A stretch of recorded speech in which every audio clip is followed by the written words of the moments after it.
Yeah, welcome to Simply Bitcoin. One of the world's, one of, how do I say this? Guys, you guys know Dr. Jeff Ross, and awesome Bitcoiner, great takes. He has a hedge fund. And what's really interesting to me is that recently he went on Bitcoin for Millennials podcast with Bram, and he predicted a $475,000 Bitcoin by 2025. What's really interesting, though, is his reasoning as to why he thinks this. And this is something that I personally believe, and this is something that I've made the case for in the past, which is the last cycle of 2021, I believe, was cut short because of the China mining ban. So seeing this, seeing this theory talked about by another person is quite interesting. So I have the clip for you guys. I'm going to play it, and then I'll bring up Opti, and then we'll talk about it. Let's check it out. That the annualized rate of return of Bitcoin does diminish over time, but I don't necessarily think that the peak cycle behavior, like what we saw, the dampened peak back in 2021, I think that was a fluke. So I don't think it's going to continue like that. And I know there's some prominent people over on Twitter X who believe that the cycle peaks are diminishing, and I just disagree with that. I think what happened in 2021 was we were on our way to Bitcoin heading up above 100,000, and I had about 125,000 targeted. And then China did that ban, and they came out of left field, and they literally within a month dropped the hash rate of Bitcoin by about 50% or so. And that was a legitimate exogenous shock to the Bitcoin network that took time to recover from. And all the miners had to relocate in different parts of the world. People had to sell tons of Bitcoin to pay for these kind of things. That was a huge shock. Basically, it's almost like a meteor coming and hitting the earth, and it had to recover from that. Because of that, I think that by the time Bitcoin price started to recover and got back up to about 69,000, by that point the liquidity cycle was starting to roll over. It was already peaking and was going to roll over. So global M2 was heading over, and people saw that inflation was going to be a concern and the economy was getting a little hot. So they were starting to put the brakes on. And so Bitcoin didn't have a chance to do that long last push, that exponential push higher. So anyways, because of that, I think that was a fluke, and I think people who base too much research off that, I think, are going to be wrong. They're going to miss some upside potential. They're all selling out at 200K because I think that's the appropriate peak. They have the chance of missing out on. I mean, my price target is 475,000 for the fourth quarter of 2025. And that might be low. It could be too high, but it could also be too low. I could see Bitcoin going up to 700,000 or 800,000 or even touching $1 million this cycle before 2025 is over. So Dr. Jeff Ross is an absolute legend. I'm here joined with my legendary co-host Optimus Fields, and he's been on the show multiple times. Definitely part of the community. And what's really interesting about this theory is I have the same, and I've told this to you guys multiple times. I think we got very let down. Yeah, okay, Senor Gringo Papi, let's do 100K first. Totally agree, right? This Trump consolidation that we've been experiencing this last 8 months have been absolutely brutal. Completely agree. However, Bitcoin tends to do the exact opposite of what everyone expects it to do. And the general consensus this cycle is Bitcoin 100 to 300K. Someone's asking what is exactly, he's a medical doctor, but he also has a hedge fund kind of as a side practice. And he's a great guy and very, very great takes. But I've said this theory on Simply many times over the last year or so, which is I believe we got robbed. It got cut short the last cycle of 2021. And I've made the case, guys, like it's very obvious if you look at the data. So for anyone who's listening on audio, but for the video listeners, I'll describe it to you. So the blue line represents the hash rate. And here is the white line represents the price. So the first cycle peak, according to this data, was around 60K of April 2021. And you'll see what happened shortly after is the hash rate plummeted. It plummeted from 160,000 terahashes down to 93, 92 or something like that. Of course, this is an estimate, but as you could see, there's a direct correlation between the price. Oh, zooming in kind of makes it worse, but there's a direct correlation between the price and the hash rate. The price peaked, and then shortly after, the hash rate kind of went down. And as the hash rate recovered, the Bitcoin price recovered with it. But we got this kind of like double peak instead of the traditional blow off top. I really believe the mining, and I know, like, for example, Checkmate has a difference of opinion of this. When I post it on Twitter, it gets a good amount of engagement, meaning a lot of people connect with the theory. But there's a lot of people that are strongly against it. But if you I'm a huge believer in common sense. If you just use common sense and you're like, okay, so why would the price fall as it did in 2021 if the hash rate went down? Well, who are some of the largest Bitcoin sellers? It's the miners. They have to sell a portion of the Bitcoin they mine to pay for operations. And that's a large amount of Bitcoin, right? And if the hash rate gets cut in half because of the mining ban, and those miners have to relocate overseas, they have to sell a big portion of their Bitcoin to move those miners and all of that infrastructure to a different, friendlier jurisdiction. A lot of them moved to Texas, but the hash rate essentially decentralized all around the world. Texas is very Bitcoin friendly. And I think the Bitcoin network actually is better for this. The fact that there isn't such a centralization of the Bitcoin hash rate in China. So, whatever doesn't kill the honey badger makes it stronger. But I do believe in this theory. I'm a big believer in this theory. When I saw the hash rate drop back in 2021, I was less experienced back then, but I had the voice in the back of my mind. I'm like, this is going to impact the price. And that's exactly what happened. So I agree with Dr. Ross's theory. Now, where I think it becomes very difficult to kind of, get to a specific price point and whatnot is no one really knows what the top is. And if anyone tells you otherwise, they're speculating. Now, that's not to say someone can't get it right. Of course, someone can get it right. If there's 100 people guessing, right, eventually one of them is going to get it right. But I do believe in the theory that the last cycle was cut short. I do believe that Bitcoin tends to do the opposite of the consensus. The consensus now is everyone has PTSD from the last cycle. And Dr. Jeff Ross isn't the only one who is theorizing this. I remember seeing a talk by Jack Mallers in Bitcoin Amsterdam. I was in Europe about a month, the last month or so. And Jack Mallers is expecting 250K to 400 to $1 million Bitcoin this cycle. So, no one knows. The best strategy is stay humble, stack sats, stay solvent.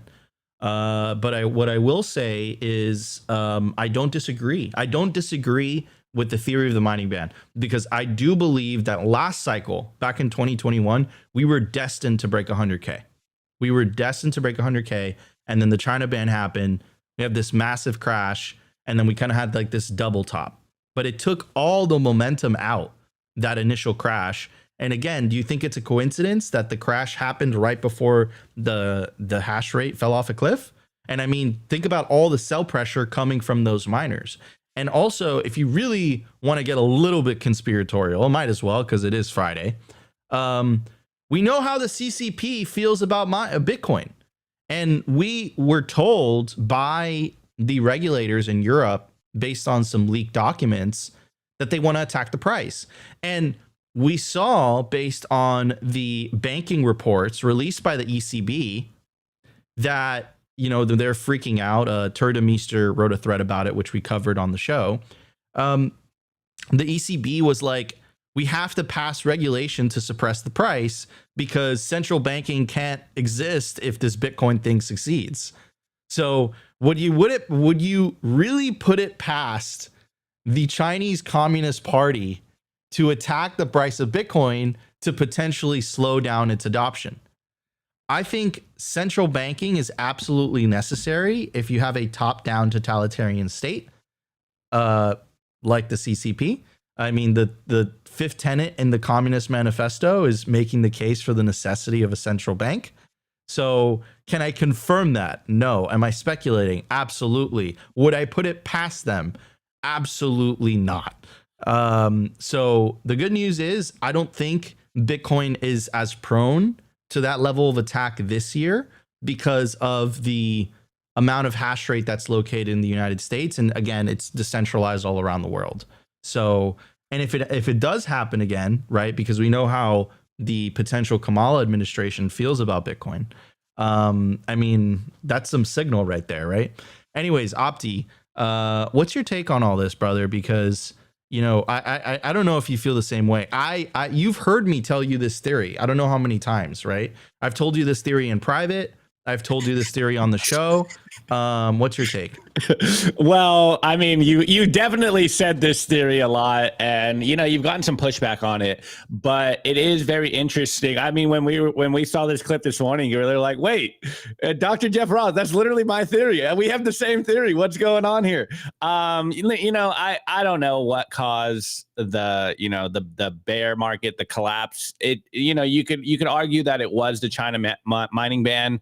You know, you could also argue maybe it was FTX blowing up and, you know, them not having all of that Bitcoin, et cetera, et cetera. We could always probably point to different reasons as to why the price goes down. I think as humans, we always like to look for patterns and, you know, we try to notice and point out specific reasons for why the Bitcoin price does what it does. But who knows? I don't know, but it is a good theory. There, you could back it up. You can argue one way or the other. But to the point that Jeff Ross is saying is, I think what I personally feel, you know, the last bull run, it did feel like it got cut off, that it was a fluke and the price should have gone a lot higher. Obviously, as a Bitcoiner, you know, as a Bitcoin bull tard, I'm always thinking that the price is going to go up and to the right forever. But 100K seemed to be in play. But I think what Jeff is saying there is kind of what my gut feeling is as well. I mean, you and I, we've been saying it on the show for a while, that it does seem like a lot of us Bitcoiners, even the OG Bitcoiners that have been around for a long time, that we all do kind of have PTSD and we're kind of expecting the Bitcoin price not to go up as high as we'd like it to go, especially since we're getting in the six-figure range. It's like getting into big numbers, you know, $1 million Bitcoin. Like that sounds crazy talk, you know, like could that happen? Obviously it will happen at some point, but this next 4-year cycle or next year, like that seems crazy. But then again, all it really takes is someone, you know, a huge whale to come in and buy a bunch of Bitcoin, or someone with a money printer to turn it on and start buying Bitcoin, and or, you know, the fiat apocalypse blowing up. I'm not really like a dollar doomer. I'm really convinced that the Fed and the central banks and, you know, the powers that be, they're going to do whatever they can to maintain the fiat system, and hopefully, you know, it doesn't completely blow up, because that's not the world that I want to live in. Because yeah, the Bitcoin price might go up a lot, but then everything else in society is absolutely wrecked, and that doesn't sound like a good life either. But I think the point remains the same, that I'm kind of feeling the same thing I've been saying for a while. Like I think I said it really early on in the year, that I feel like this cycle is going to go roughly in, you know, the 250 to 300K range. And I didn't really have data. Just like that was just my gut feeling.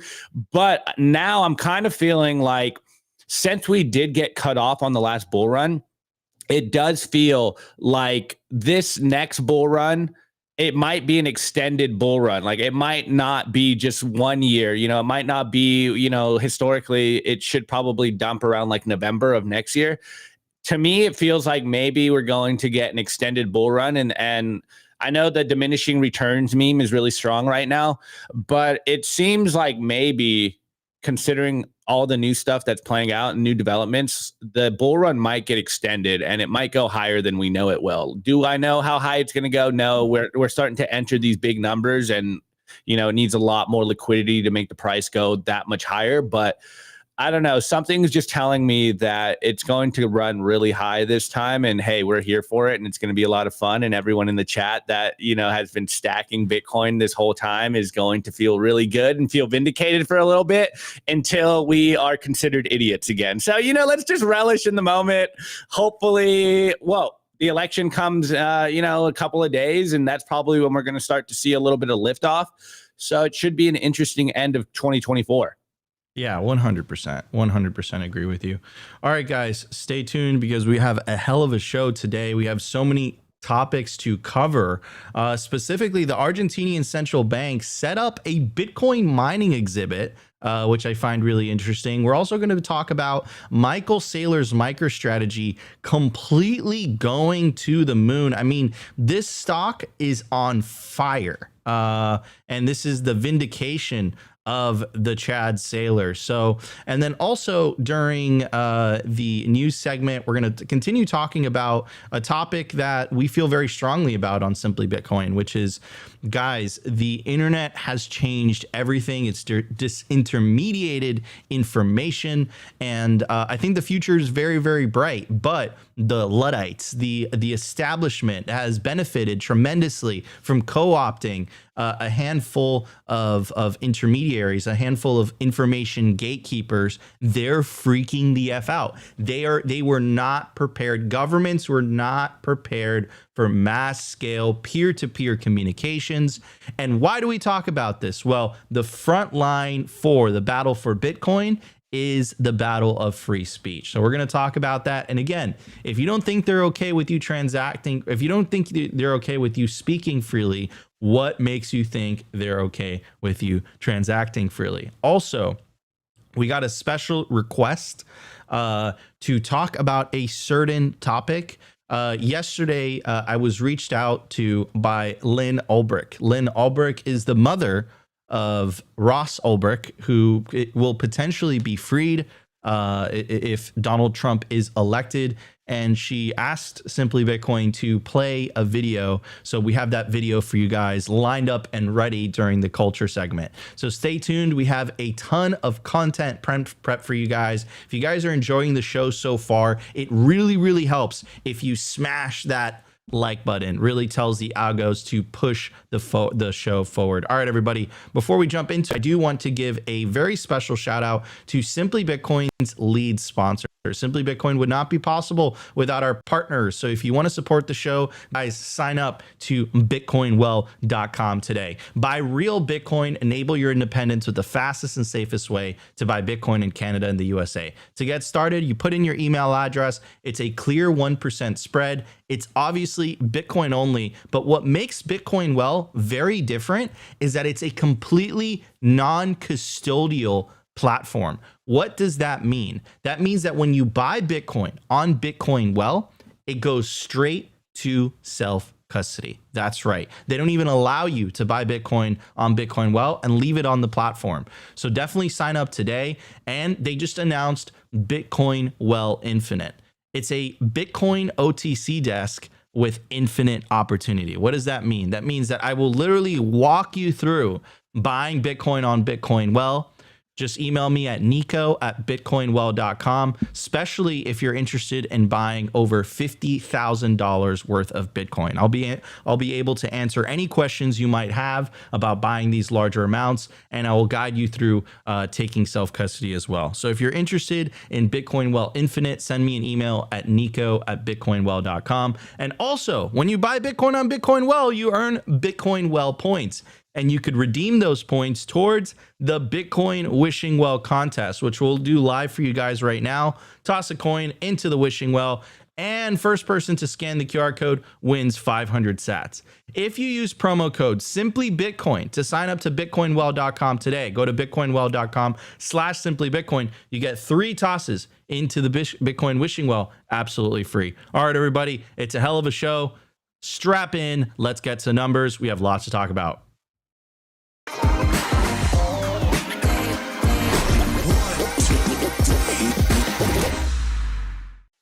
Boom. All right, everybody. Usually when you buy yourself a hardware wallet, it comes with a piece of paper.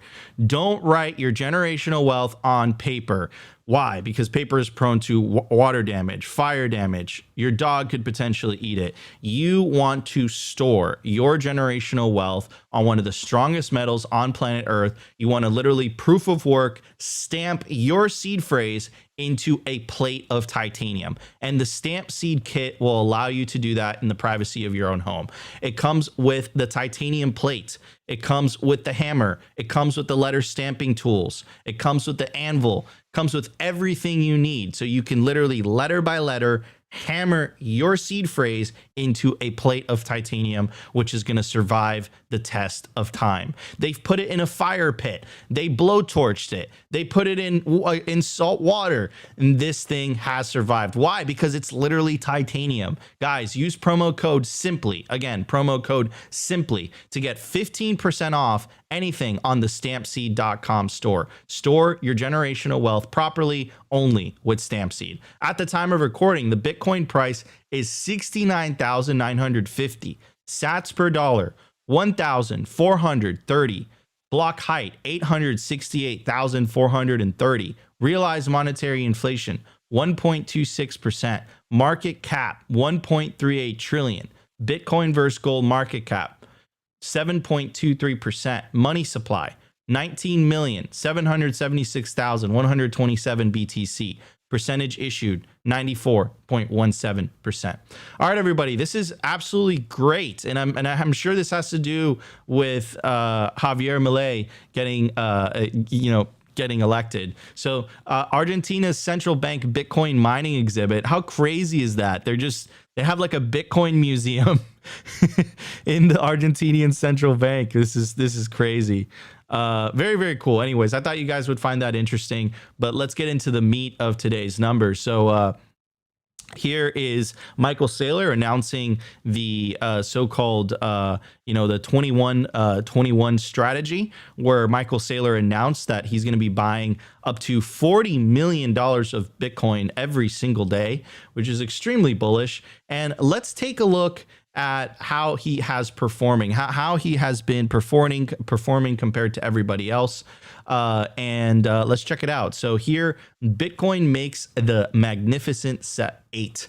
So what is he referring to? Usually there is a handful of tech stocks. So there's Tesla, obviously, Nvidia, Apple, Microsoft, Meta, Amazon, and Google. And now in terms of daily volume, MicroStrategy is up there with all those heavyweight giants, which is absolutely insanity. This is insane. This is crazy. Does not surprise me, though.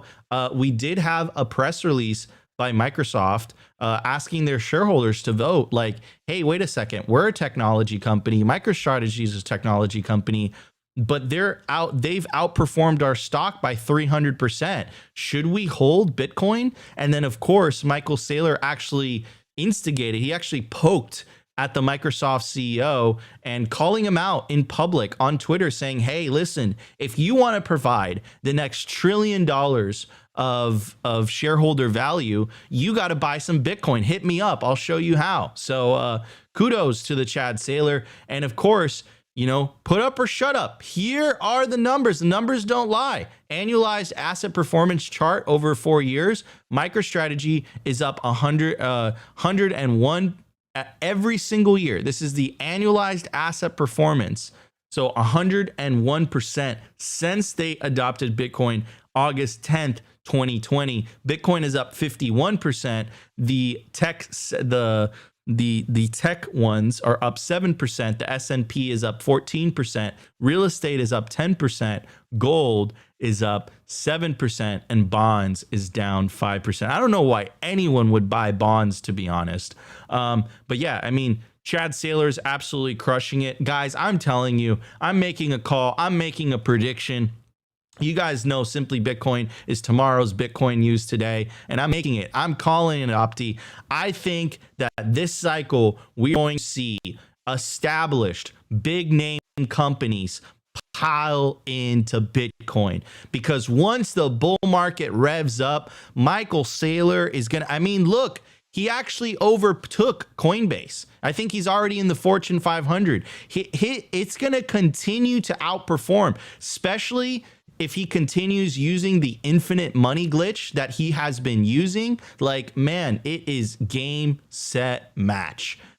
These companies are not going to have a choice but to follow in the footsteps of Michael Saylor. I mean, again, this is capitalism, ladies and gentlemen. This is the free market. Michael Saylor didn't buy Bitcoin because he was like, oh my God, separation. No. He bought Bitcoin because he was like, listen, my company has been going sideways for the better part of 20 years. This is my vindication. This is my vindication.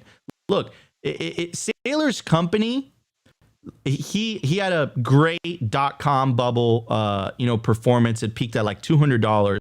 But since 2001, this company essentially has been going sideways, right? Literally since 2010 to 2020, it's been at $11, $16.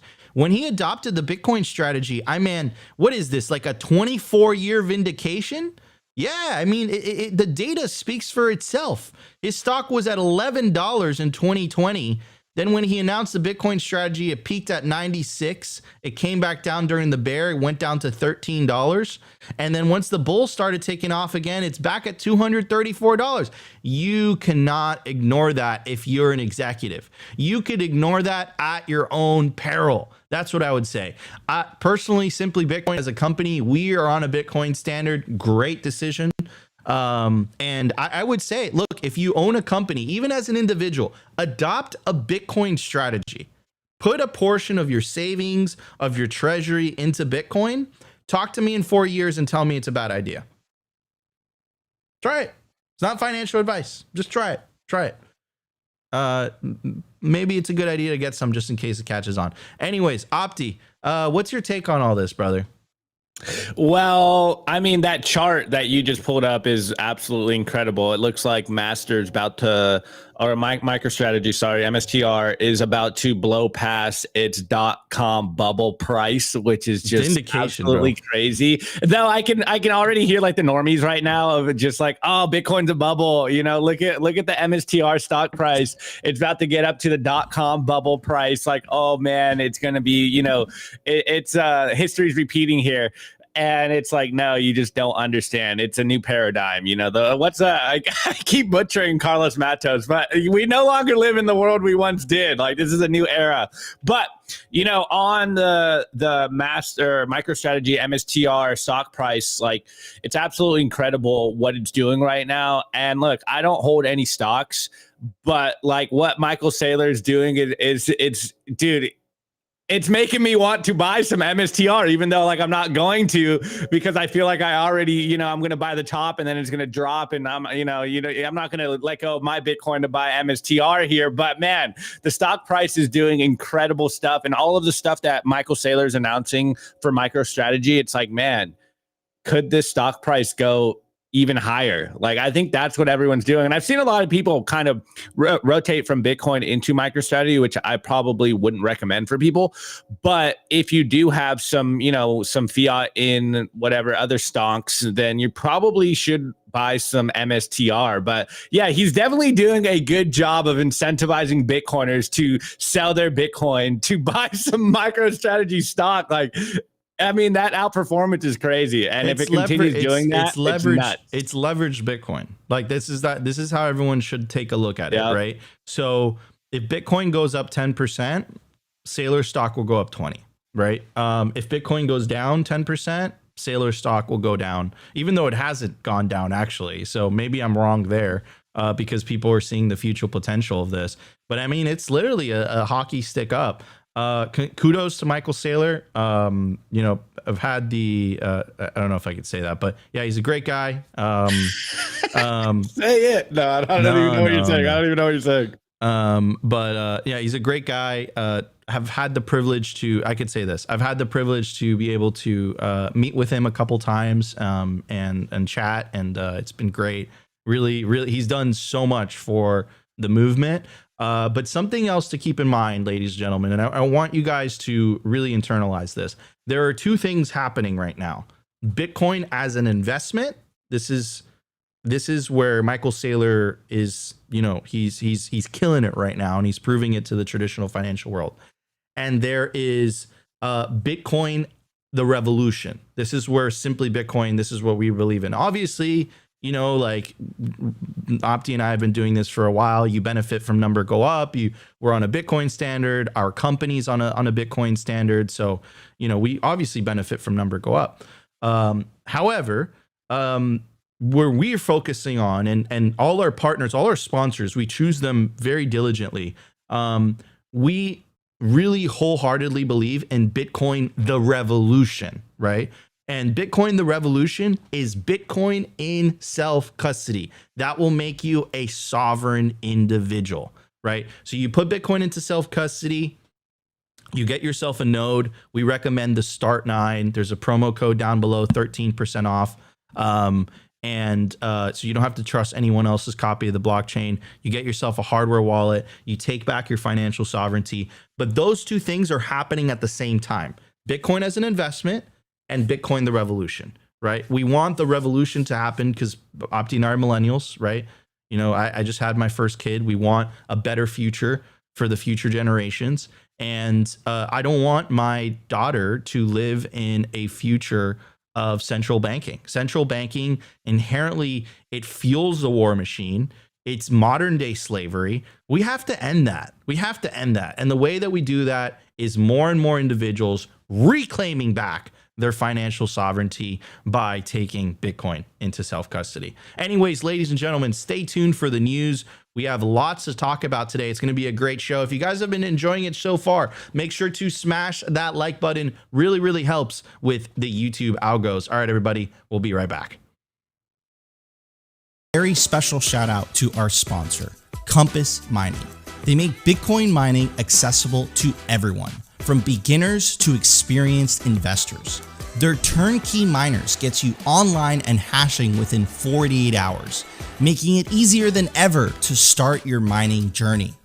Plus, with their active marketplace, you can resell your miner at any time, adding flexibility and value to your investment. Visit their website to access a wealth of resources, learning everything you need to know about Bitcoin mining. Take your first step into the world of Bitcoin mining with confidence. Discover more at compassmining.io. Again, compassmining.io, and see how Compass Mining can power your success.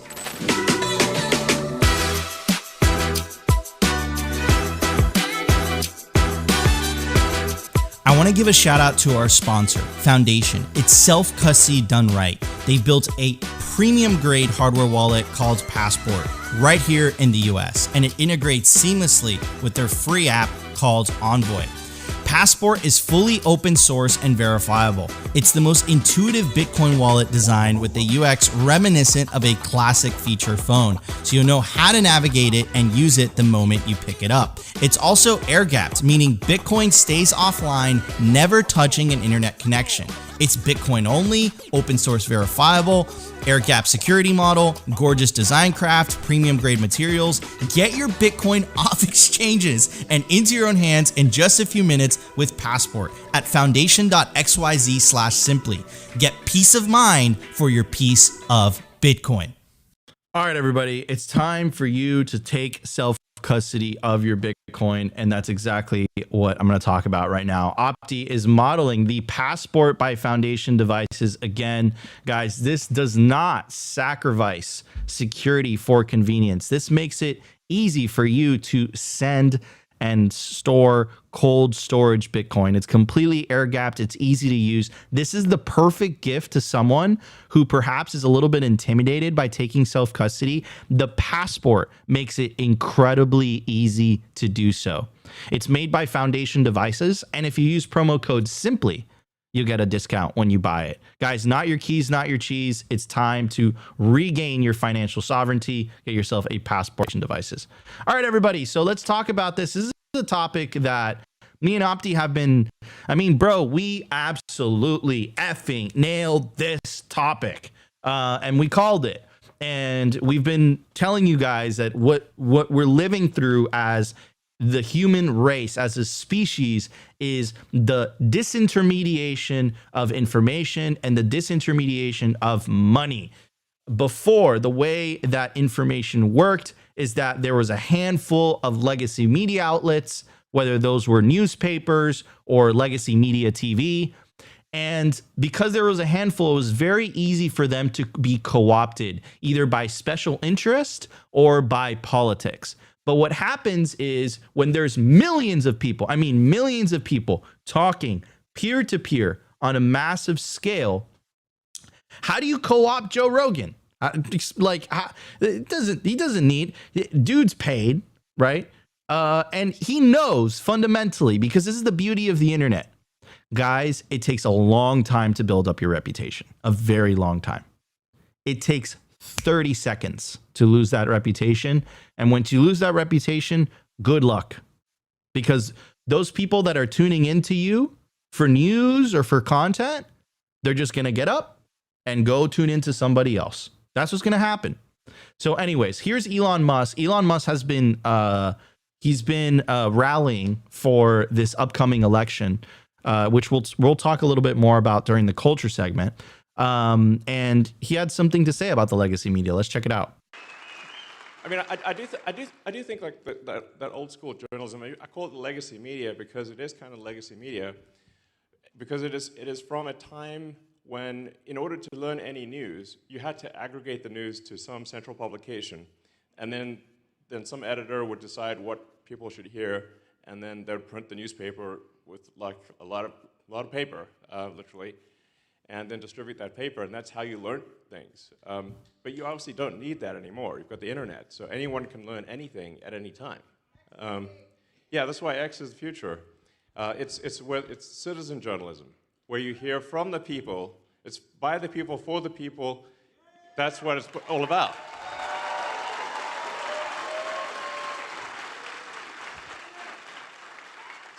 I think this is a super big deal, and it's absolutely fundamental and transformative. Oh, hey Nico, it looks like the audio isn't playing. The news and what you haven't been able to hear this? Yeah, apparently not. I just checked on Twitter too. Oh no, that's not Here, good. send me the link. Let's see if I can do it. That's not good. Here. Anyways, okay. Let me just read you this, guys, to save you. I apologize. We'll make it better next time. So, anyways, legacy. Oh, media. wait. Maybe they do hear it. Someone says they can hear it. All right, just keep playing it. Keep playing it. Okay, I see the sound bars on my end. So yeah, I was hearing it. Because the legacy media is basically controlled by a handful of editors in chief. That's it. They decide what's going to get published. That's why I really encourage everyone out there to write stuff on the X platform and other platforms too. But citizen journalism is the future, and that's where you get to hear from actual experts in the field, people who. So again, legacy media is the future. I mean, sorry, independent media, citizen journalism is the future. I can't emphasize this enough. Okay, you are the media now, Anon. If you have a Twitter account, if you have a YouTube channel, you have any type of presence on social media. And again, I think Elon's right here too. But remember, platforms like Nostr take this a level above, because now you don't even have to rely on Elon acting in good faith. Like platforms like Nostr is like, it's similar to Bitcoin. Like you can't even censor speech. So if you can't pull certain type of speech down, what it is, it's a forcing function for tyrants. Instead of tyrants saying like, I don't even want to argue with that, I'm just going to make it go away. What happens when you can't make it go away? You're forced to have to address it. And if you're up to no good, if you're up to potentially lying and manipulating the public for your own benefit, it's like, and it gets exposed and you don't really have a good response, which is why I focus so much on the idea of inflation. Because I don't think governments have a good response towards it. Like we've already agreed to income tax. We have not agreed to the money tax, which is what inflation is. Yeah, I mean, it is a pain in the ass. This is why you had Hillary Clinton basically making the case. We've played you guys this video many times saying like, look, if we don't censor social media, we're going to lose control. You know what's even more troubling too is the current candidate. One of the candidates for the Democratic Party. She doesn't believe in speech. She actually believes that social media platforms should censor certain types of speech. Let's check it out. All of these social media companies and these online platforms, which are so powerful in their ability to impact perception about an issue and to influence behaviors. Let's be clear about that. There have to be standards, and he and his account should be taken down. We saw in El Paso that shooter in his manifesto was informed by how Donald Trump uses that platform. And this is a matter of corporate responsibility. Twitter should be held accountable and shut down that site. It is a matter of safety and corporate accountability. Thank you. Senator Warren, you can respond. So, look, I don't just want to push Donald Trump off Twitter. I want to push him out of the White House. That's our job. Join me in saying that his Twitter account should be shut down. Let's figure out why it is that he has lost his privileges and it should be taken down. And the bottom line is that you can't say that you have one rule for Facebook and you have a different rule for Twitter. The same rule has to apply, which is that there has to be a responsibility that is placed on these social media sites to understand their power. They are directly speaking to millions and millions of people without any level of oversight or regulation. And that has to stop. Donald Trump has 65. All right, I don't want to get into the whole politics of it because I'm aware that it's very heated, that there's an election happening and whatever. But I do find it very troubling that a potential U.S. president is advocating for censorship.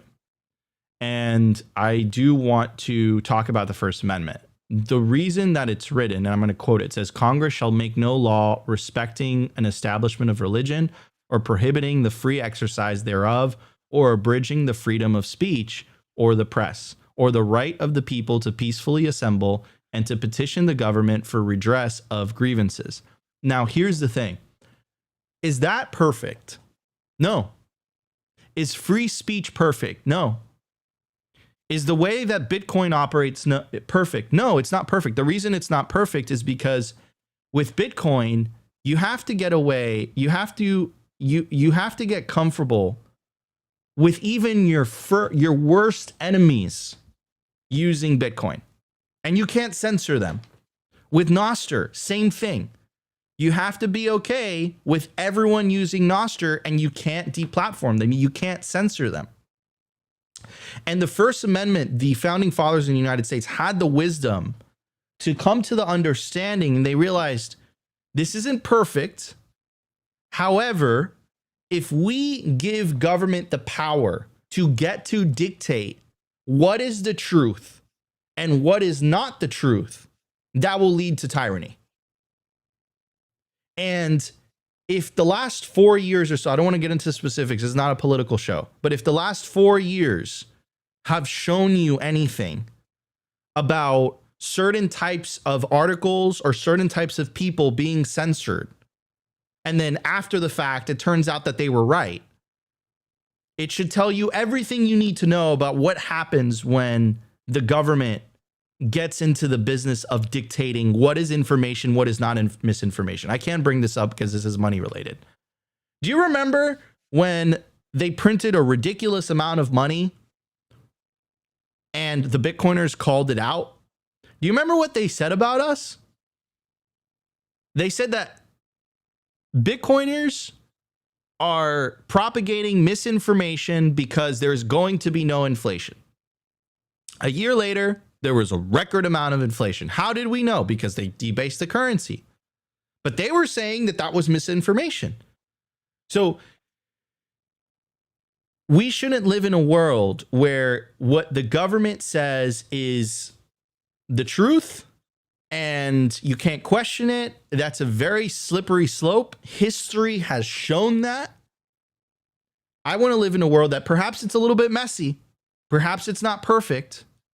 But at least you're able to speak your mind and let the free market of ideas get to decide what is the truth and what is not the truth. Because our so-called betters, our so-called people that the fact checkers, they've been caught time and time and time again, not in the business of making sure things are true, but they've been caught in the business of playing politics for political gain, right? So anyways, I do find that very troubling.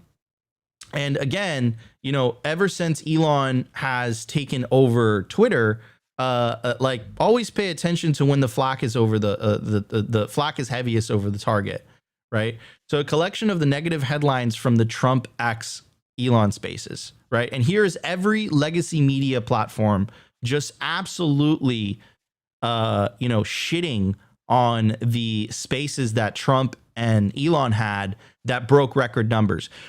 Over this past weekend, I don't know if you guys saw it, Donald Trump went on the Joe Rogan podcast, and for some reason that interview was I don't know for certain, but it seems like if you were trying to search it, it wasn't popping up on search results, which was quite interesting to say the least. And here's the last bit from Turdemeester. And again, you know, Elon is talking about Starlink and how Starlink is going to give cell phones direct access to the internet and all this. Turdemeester says the wireless revolution is throwing wrenches into internet censorship. Soon, every phone user has the ability to connect directly to international satellites, to other phones, and to pay decentralized payment rails. So what you're seeing, ladies and gentlemen, is again this theme that I've been talking about over the last couple of months, the great disintermediation. And in the old world, in the analog world, there was a handful of banks, there was a handful of media outlets, and it was very easy to governments to come in and co-opt those choke points. But what happens when you have peer-to-peer communication? What happens when you have peer-to-peer money? Who do you co-opt? Who are you able to get control of? And because they're not able to control of it, the cat's out of the bag, right? They start, this is Hillary Clinton's words, not mine, right? Christine Lagarde's word, there's an escape valve. Hillary Clinton, we will lose control. That's what happens, right? And they would like to make you believe that the world will spontaneously catch on fire if there isn't a group of elites dictating what is true and what is not true.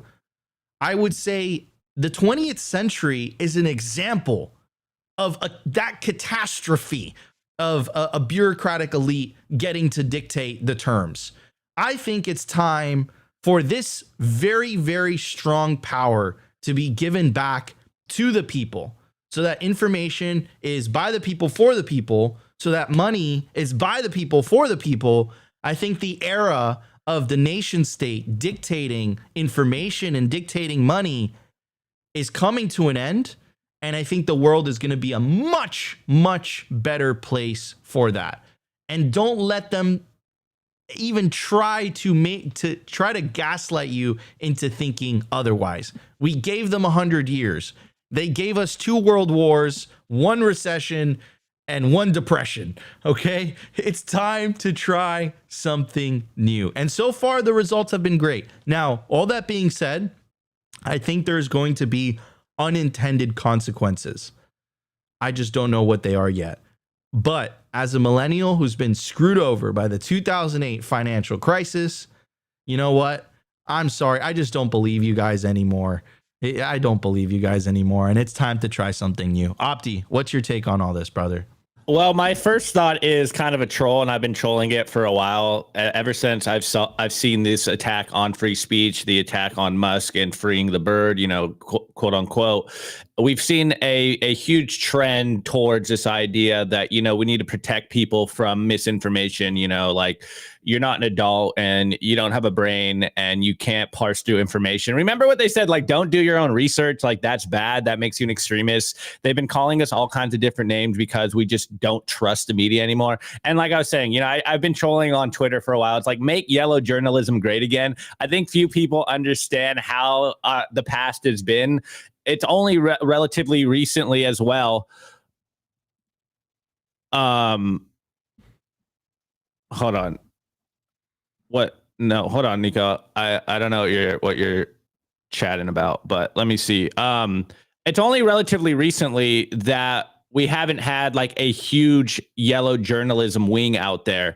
And this is what everyone is kind of so afraid of. It's like, oh, there's so much bad information out there, and we need to protect the viewers and protect the audience and all that. And it really just goes to show that people aren't trusting the institutions anymore. Remember, in the beginning of the week, we got the opinion piece by Jeff Bezos at the Washington Post, basically, saying like, don't trust podcasters, and no one trusts. What was the headlines, like Americans don't trust the media anymore. And, it came out kind of like a good thing. This is what we've been talking about for a long time on the show. I guess it's more vindication of the things we say here on Simply Bitcoin, is that only the boomers out there really care about what comes out of the television or comes out of the corporate press. And all the young people are getting their information on Twitter, hence why they're freaking out, hence why they want to control the internet. They want to control speech, because they can't control the narratives anymore. And I mean, I think that Washington Post opinion piece by Jeff Bezos is just like clear sign to what we've been saying for a long time, is that most people don't trust the media. They realize it is propaganda. They're getting their information from podcasts. They're getting their information from social media. And if, Bezos is being honest here and is taking a hard look at himself in the mirror, realizing that, hey, some things need to be changed, or else legacy media is just completely going to be, relegated to just fake news out there, and no one's going to listen to them anymore.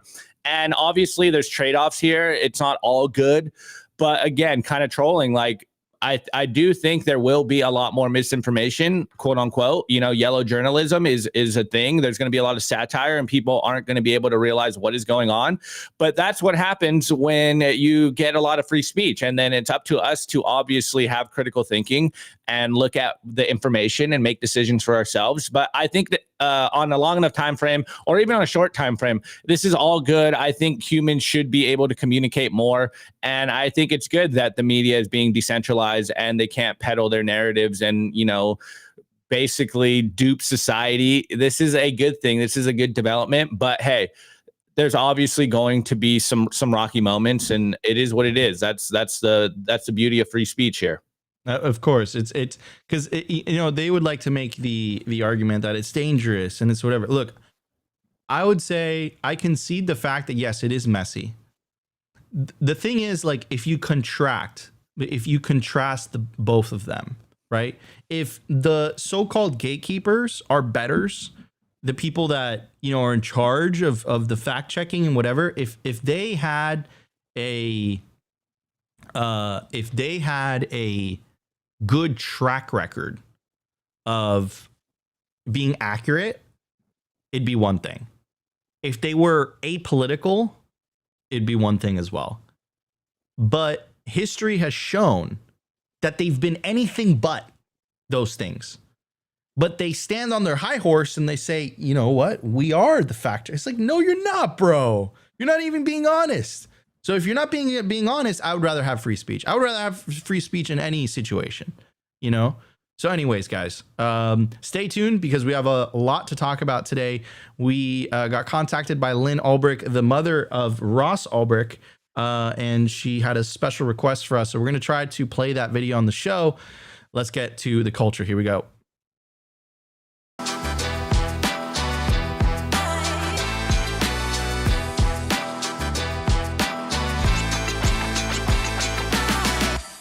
All right, ladies and gentlemen, I do want to give a shout out to our sponsor, the Orange Palap. Stack friends who stack sats. To get started, scan the QR code on your screen or check the link in the video/podcast description.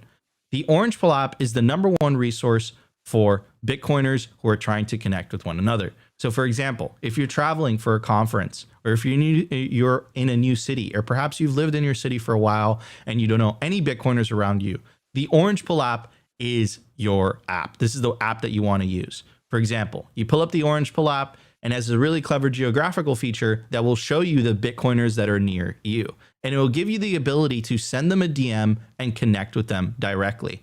Build up that Bitcoiner Rolodex. I truly believe that Bitcoiners are going to be some of the most powerful, influential people over the next 5 to 10 years. So it's probably a good idea to build up that Bitcoin network. Guys, download the Orange Palap today. It's one of the best ways to reach me. You can send me a DM, ask me whatever question you want. I make sure to answer every single one of you guys every week or so.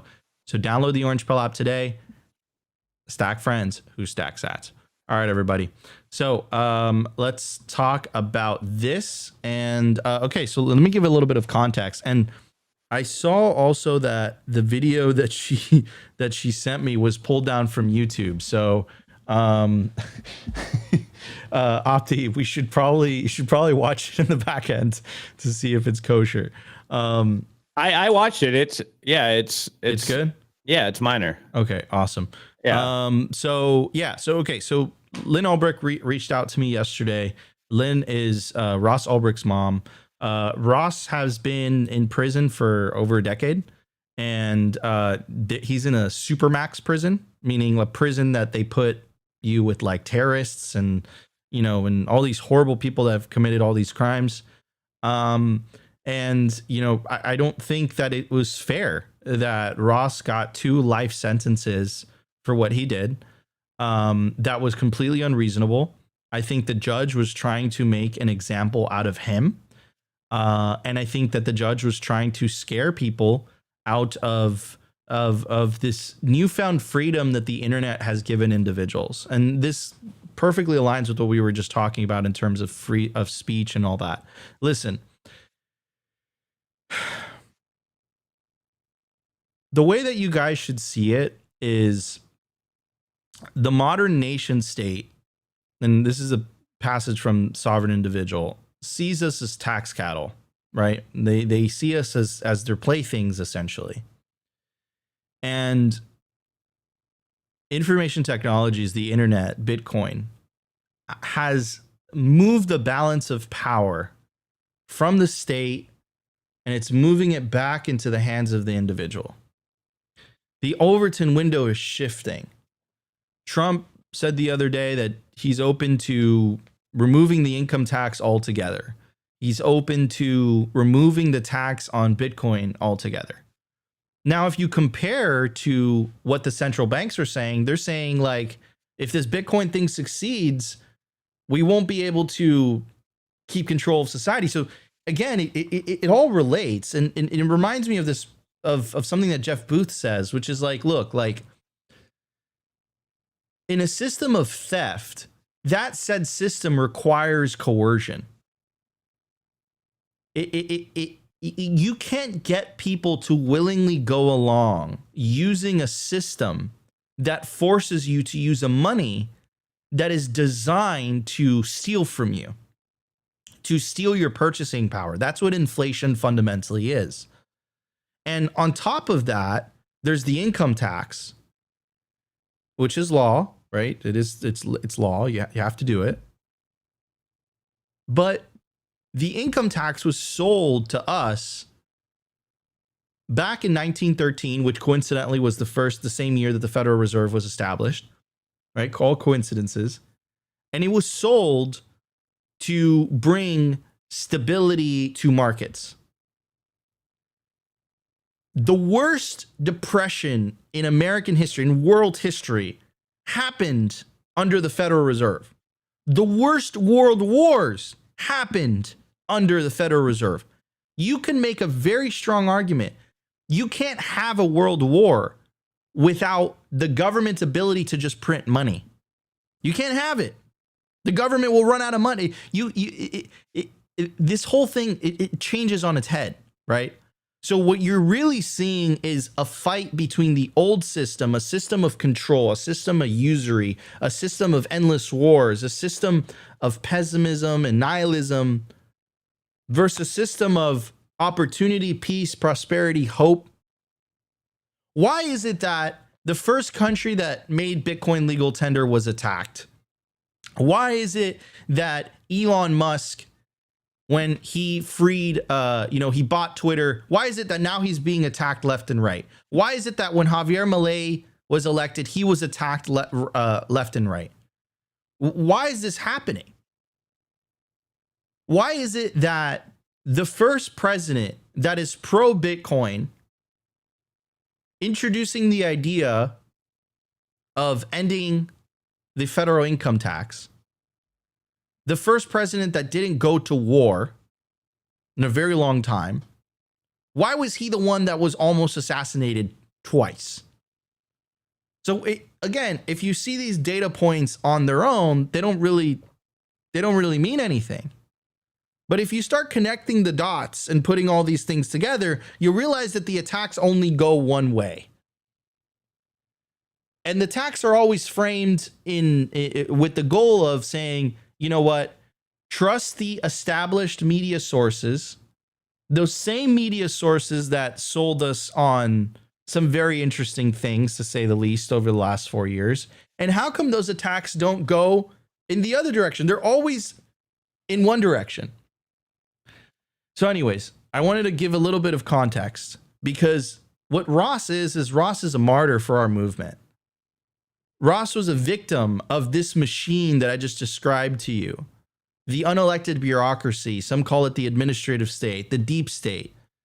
The bureaucracy that remains in power regardless of who gets elected into office, that is completely funded by you, either via direct taxation or money taxation, which is inflation. And that just continues to get bigger and bigger and bigger and bigger. I think it was Elon that said it. There are more federal agencies than the US has been there are more federal agencies in existence today, or double, than the amount of time that the US has been around. So the US has been around for 200 something years. There's like 400 federal agencies, which means that that's like 2 federal agencies created per year. That's insane, right?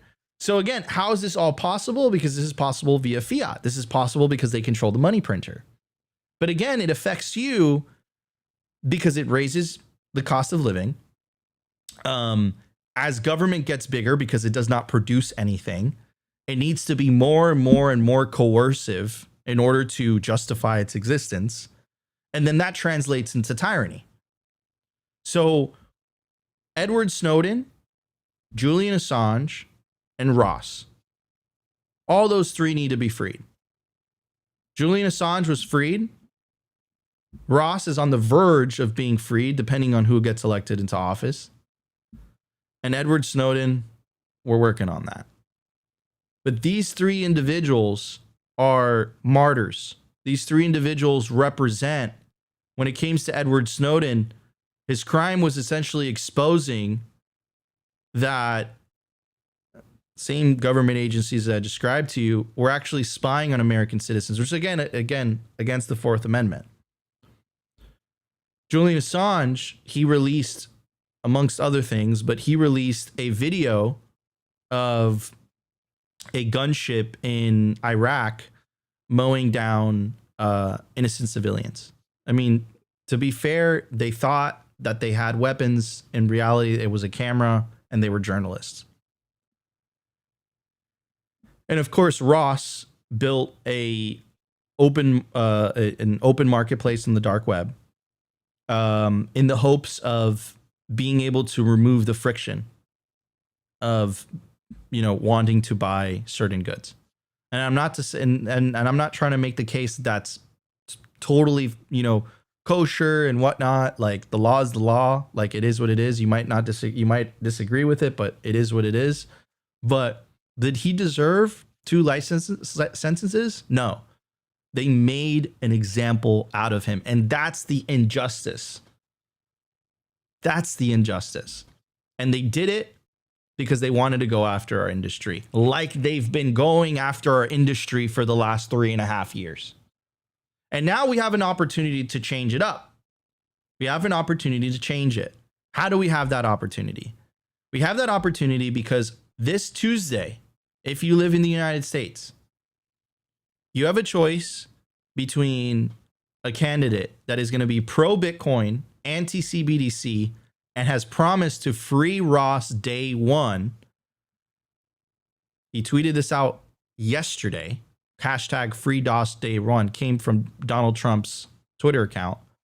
Or you have a choice to choosing the candidate, which, to give her credit, right, she's walked back a lot of that anti-Bitcoin regulation, but she's in office right now. She could free Ross right now if she wants to, and take all the momentum out of the Trump camp. The last 3.5 years, the current administration has been attacking the Bitcoin industry ruthlessly and relentlessly. We have covered it diligently on Simply Bitcoin, the so-called Operation Choke Point 2.0. They have denied Caitlin Long's federal banking charter. They proposed a 30% Bitcoin mining tax on Bitcoin miners. They have arrested developers for Tornado Cash and Samurai. They have scared away Lightning wallets like Phoenix and Wallet of Satoshi outside of the United States. And these are just a handful of things that I'm naming, not to mention the attacks on crypto-friendly banks in the United States. So you have a choice between someone who said, you know what, I'm kind of backing up, versus, by the way, and her party as well has been pro central bank digital currency. When the Republicans passed a bill in the House that would ban the Federal Reserve from rolling out a central bank digital currency, it was almost every single Republican voting for that bill and almost every single Democrat voting against that bill, meaning they're pro central bank digital currency. So we have a choice in front of us. And I ask you guys to put Bitcoin over party, because here at Simply Bitcoin, we're single issue voters. And I know what I'm doing on November 5th. I'm voting to free Ross. That's what I want to do. It's time to get this guy out of prison unjustly. So anyways, Opti, I had to give a little bit of a Yeah, man. Play the video. a little bit. I don't have it. Do you have it? Oh, it's up here. It's right here. I'll play it. This will be the crypto capital of the planet. One candidate for president embraces Bitcoin. I will commute the sentence of Ross Ulbricht. One candidate for president has pledged to free Ross Ulbricht on day one. By doing these two things, this candidate will not just make America great again, but also make the world free and peaceful. That candidate is Donald J. Trump. I want everybody to stop dying. They're dying. Russians and Ukrainians. I want them to stop dying. And I will put a libertarian in my cabinet and also libertarians in senior posts. We Liberty folk are the cavalry. On November 5th, with God's help, let's vote this gentleman back into office. All right, and shout out to Lyn. So Lyn asked me to send me that video. She wanted me to play it on the show, and Lyn, we're gonna free your son. So guys, I you know, you were here with the famous OptiGate. If you guys have been tuning into Simply, I tried for a very long time to remain neutral and not choose a side, and I pressed all my guys, including Rustin and Opti, to remain as neutral as possible. I broke the day that they put the Samurai wallet guys in prison. And as soon as Trump came out and said that he was going to free Ross on day one, I said, you know what? Like, I'm not talking about all his other policies. He's not perfect. I'm a single issue voter, but it's either free Ross or don't free Ross. I don't know how else to say it. And people get very upset. They're like, and then my response to those people is like, okay, so don't free Ross. Like, it's a binary choice. It's a two-party system. Like, it is what it is. You know, is it perfect? No, but you have a choice. Like, we either free Ross or we don't free Ross. I'm gonna vote to free Ross, right? And you know, Opti, are you gonna vote? I'm actually not registered to vote. I don't have an ID in Texas, so throw all the tomatoes you want at me. All right. Dogs. But to the point, though, I've been saying this for the last couple of days. If you do look at both of the administrations running right now, both presidential candidates, obviously the Republicans have come out as being very pro-Bitcoin. And again, I said this yesterday, or was it yesterday? Maybe it was 2 days ago. But personnel equals policy. And as we can tell with the Trump administration, there is Bitcoiners within the Trump transition team. This morning, JD Vance, it was a Bitcoin news. He's holding around, I don't know, like 250K of Bitcoin. Trump, as famously came out and said he's going to protect Bitcoin. Howard Lutnick's on the transition team. So there is things that you could argue are bad from the Trump administration. But we know that within the camp, there are ardent Bitcoiners there. And so if you're a single issue voter, it seems like a simple, easy choice. It is one side that is pro-Bitcoin and the other side that is anti-Bitcoin. So I think the choice is pretty clear. Yeah. It's yeah. I mean, I don't know what else to say on this topic, and I honestly can't wait for the election to be over, so we don't have to talk about this stuff. But yeah, I mean, this is the separation of money and state. It was going to eventually get political. There have been many victims on the Bitcoin side, and hopefully getting a pro-Bitcoin president in the White House who part of his donor base are Bitcoiners, I think it's going to be great. And I mean, he did tweet this out the other day. He did tweet this out yesterday. You can go out on Twitter. He said, I would like to wish our Bitcoiners a happy 16th anniversary of Satoshi's white paper.